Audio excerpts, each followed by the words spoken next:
Leadership capability কিন্তু যে কোনো প্রফেশনালদের জন্য অনেক ইম্পর্টেন্ট, সেটা ব্যক্তি পর্যায়ে হোক বা টিম ডেভেলপমেন্টের ক্ষেত্রেই হোক। চলুন জেনে নেই কিভাবে লিডারশিপ ক্যাপাবিলিটি আমরা নিজেদের মধ্যে গ্রো করতে পারি। নাম্বার 1 হচ্ছে ভিশন।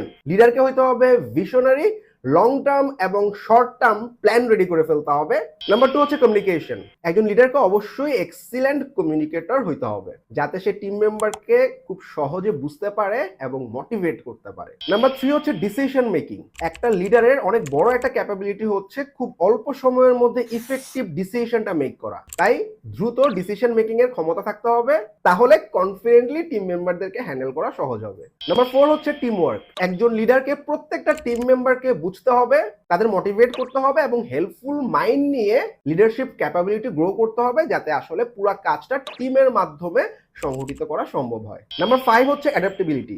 যে কোনো লিডারকে যে কোনো চেঞ্জেস এর জন্য রেডি থাকতে হবে, যে কোনো নতুন টেকনোলজি অ্যাডপশন করতে হবে। টিম মেম্বারদের গ্রোথের জন্য যে কোনো টেকনোলজিকে অ্যাডপ্ট করার ক্ষমতা থাকতে হবে। Thank you.